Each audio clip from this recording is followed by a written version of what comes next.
Okay, so I'm doing a 5K next weekend, and I've been doing a lot of CrossFit training, but not enough running, so I'm out for a run. I will say this, it actually feels pretty good. I'm not very fast. I think I'm at 11.5 minute mile right now, but I don't feel like I'm gonna die. I've got about 2 more miles left to go, I think, maybe a tiny bit more. Good portion coming up downhill today. And that's pretty much it. I'm gonna give you more information about the 5K and the cause that I'm running for, but I have to study up because I haven't really memorized it yet. Anyway, I'm gonna finish this run, and then I've got some footage from the Las Vegas workshop to share with you guys. By the way, fall in our part of the world is absolutely stunning. Okay, just ran another mile, taking another break, and doing okay. Shaved down my minute per mile time there because that mile was all downhill. The previous mile was all uphill, so right around 11-minute mile.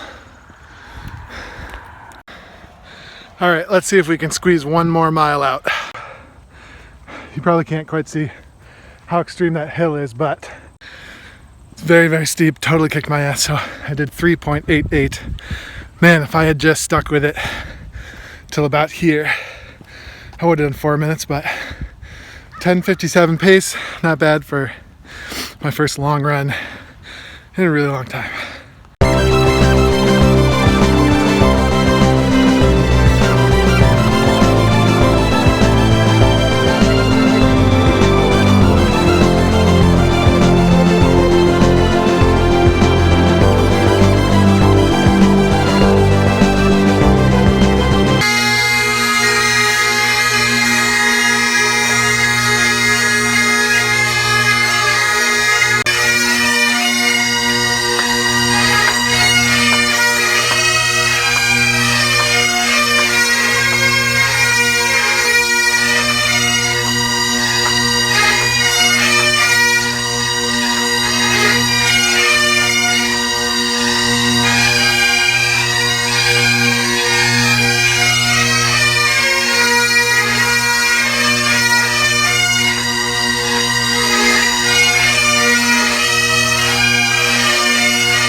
Experience. Professional. Brilliant. How many people? Broken. Brilliant. How many people found it really challenging to actually be able to reach the sweet spot? Oh, no. I didn't have I could reach it, I just couldn't keep it there. Is that even possible? Is what I'm telling you even possible? Yeah. Is that for your entire bagpiping careers, probably you've thought about steady blowing quite a bit. Is it even possible that you haven't even been close to the optimal sweet spot of your read? It's horrible to think. Well, here's the question, okay. Look, so you're always pushing it to get to the sweet spot when you're practicing by yourself or... Not true. You'll be pushing it at first. Once you get good at it, it'll feel totally comfortable and natural. But yeah, go ahead, continue. Okay, so then you get out there in a band setting, you're in competition, and the anxiety's up and your tendency to overblow anyway, so you might just overblow it if you're always... Yeah. I guess after a while you're gonna... Yeah, so what you're saying is similar to what we talked about yesterday, where, you know, we're not just interested in being able to blow steadily, we also have to learn to blow steadily when we're under pressure and when things are rocking and rolling. So you have to put yourself under a little bit of pressure. I do a lot of recording of myself. I put myself under a little bit of pressure earlier, where I said, hey, I'm gonna turn around and try to get good results, and you let me know how I did. Because yeah, when you're nervous as hell, however, learning how to do it properly and to master this skill, right, that's the name of the game. That's how you do it under pressure. Does that make sense? Like in math class, right? By doing practice tests, you get better at taking tests because you're putting yourself under a little bit of pressure to do well. Or like the practice SATs or whatever, something like that. It's the same thing here. If you find that you're drastically all over the place when you go into a pressure scenario, but you're great when you practice, what does that mean? No, They it don't doesn't, want- doesn't mean that, no. Because as you know, adrenaline, right? Why do we even have adrenaline? It's so that we can perform really well when it really counts, right? Like people have, added strength and like you can run faster and all that stuff with adrenaline. Guess what? With adrenaline, you can pipe better too. I really think that when I'm well prepared, getting nervous allows me to perform better than when I was practicing, as opposed to the opposite. But you have to have mastery of the skills and not insecurity with the skills, because that insecurity sort of like twists everything around, doesn't it? So the manometer really helps us with that. We have a target, right?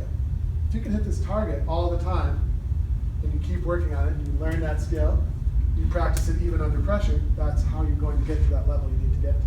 So it's a really good question. But going back to my question earlier, if you're terrible on the field, but you're great in practice, what that means is you're not approaching your practice the right way. Right?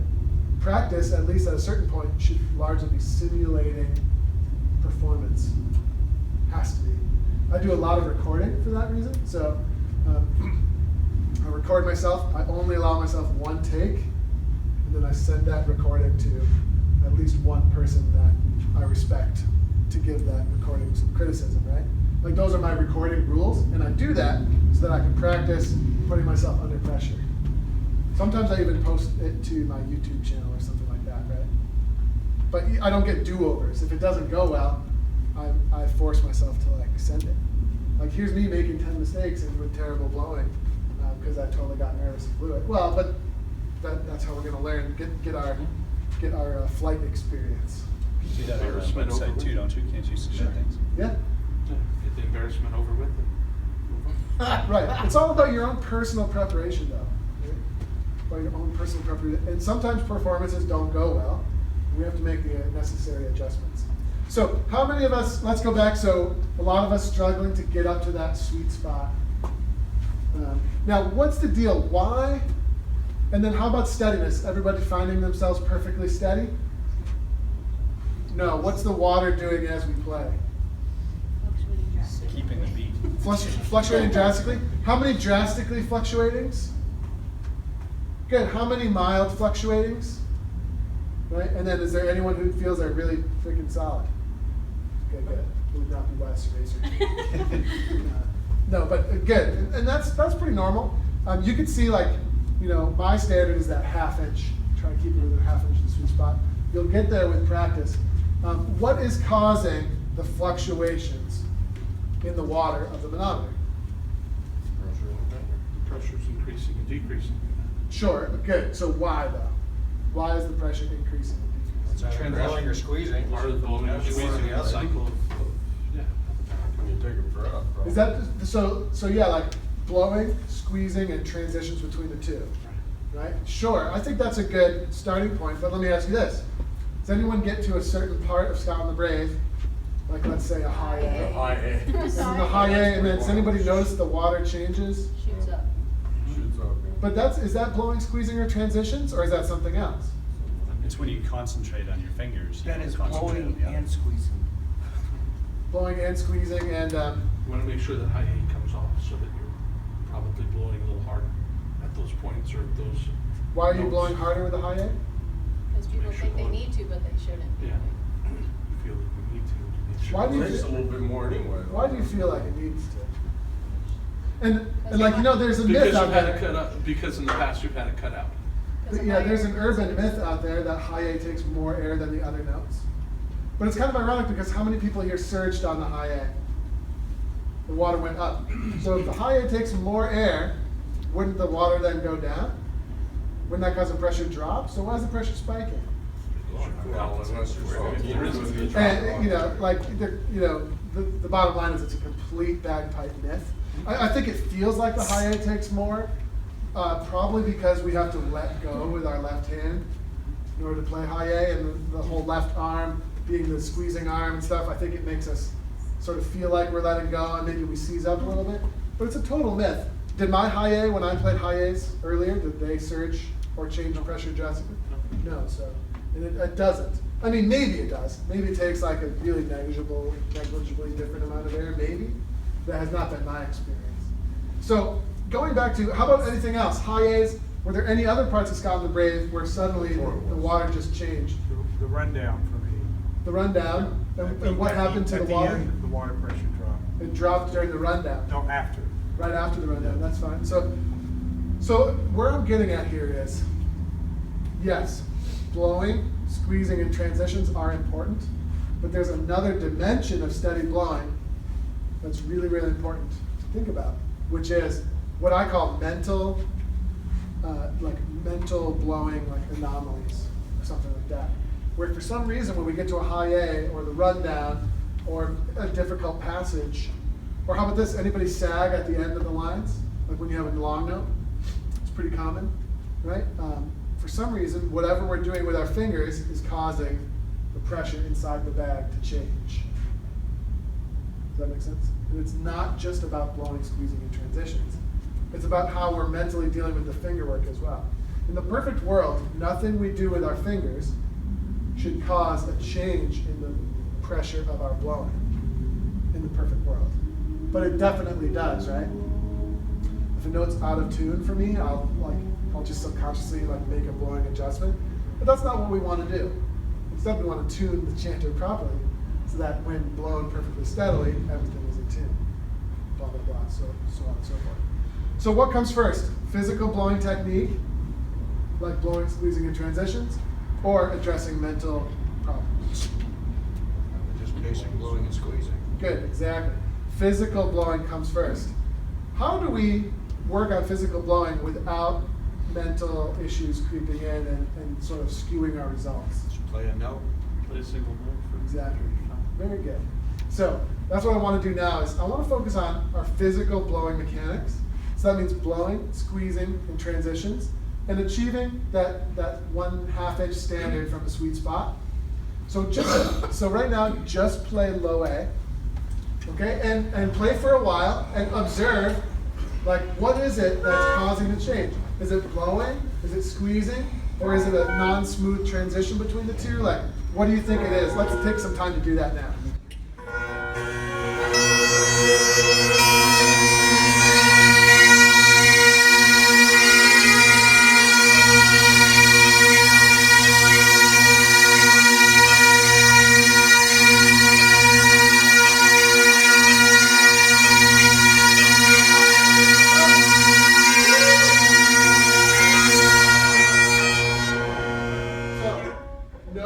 No grace notes. Playing grace notes over here? Nothing.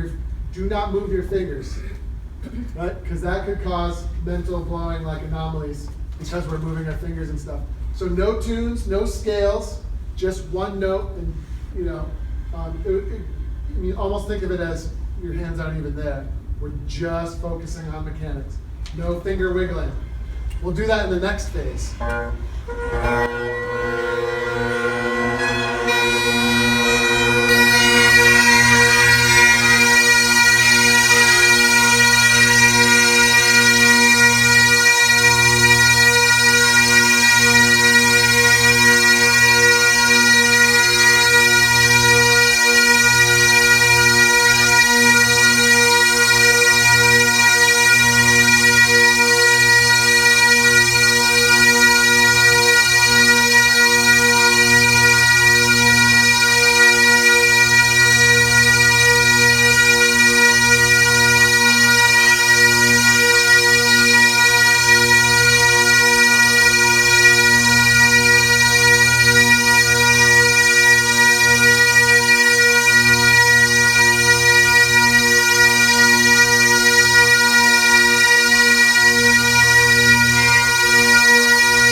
Thoughts?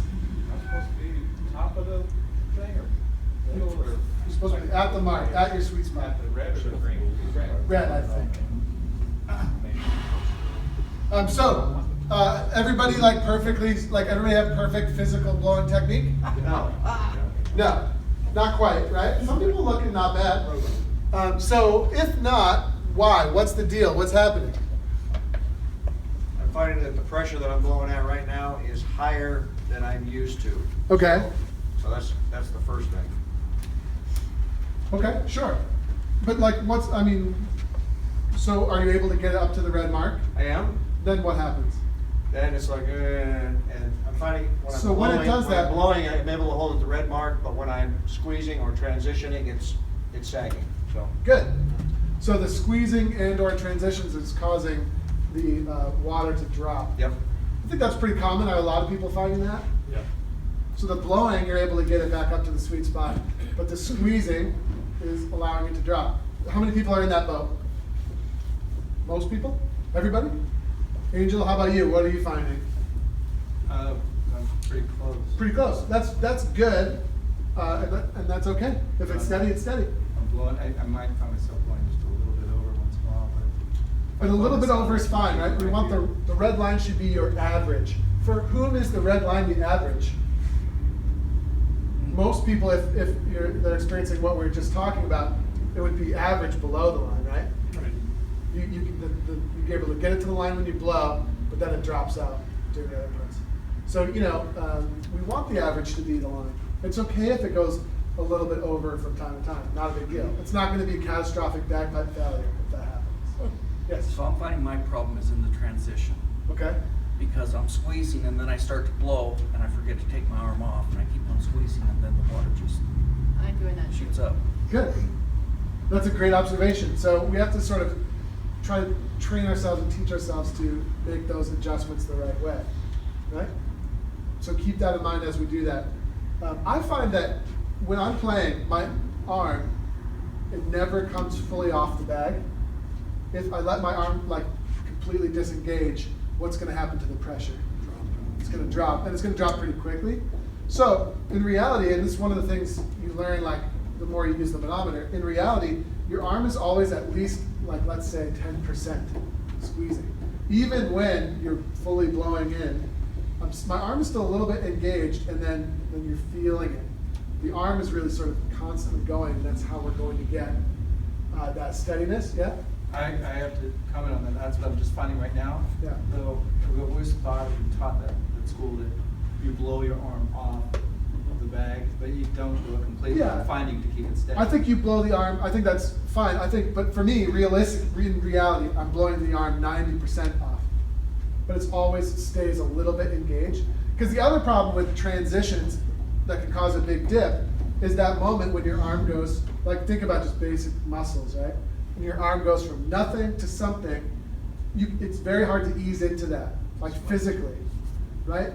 So you have to keep the arm always a little bit engaged so you don't have that moment of like tensing the muscle in order to engage it again, right? So is there ever a moment where you're only squeezing with your arm and not blowing at all? Yeah. Yep, while you're breathing in. Other than when you just take a breath, because that's what I find I do, and I think it's messing me up. Blowing too much at a time. Yeah. I think I blow probably 60% and squeeze 40%.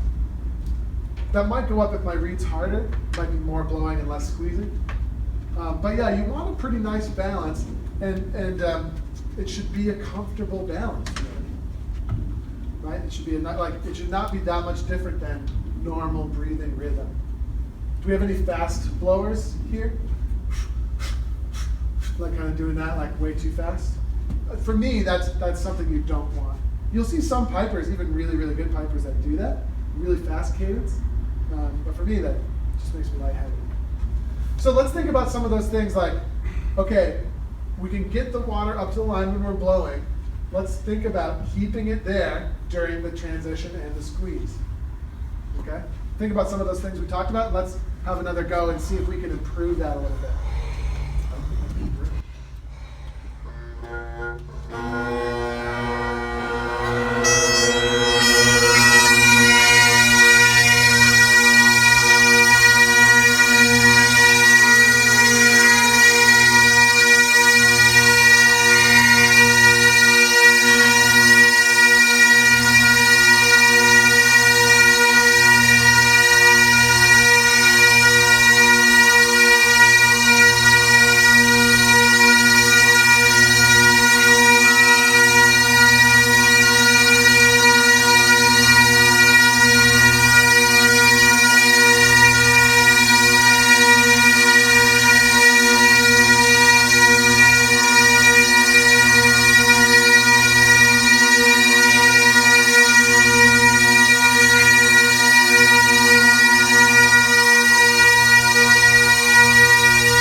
So it's good, right?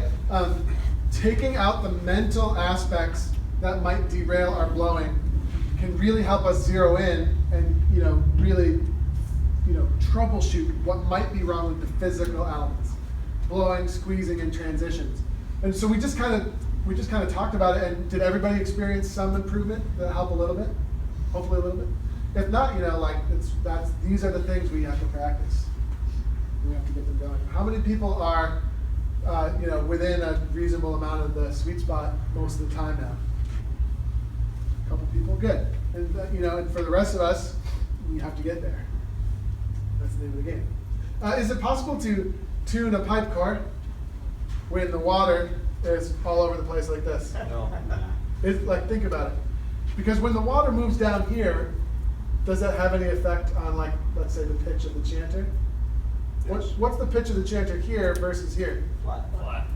If a D is blown here, and then the next D is blown here, the two Ds will be different in pitch. Do you agree with that? Yes. So, right, this is an absolute axiomatic thing that the individuals need to be able to do in the band if you want to have success getting a good sound. Are you perfect at tuning? Are the tuners of the band perfect? No, but you're never going to be able to work on that aspect and getting the tuning aspect better and better unless the blowing aspect is really down the line for all the individuals in the group.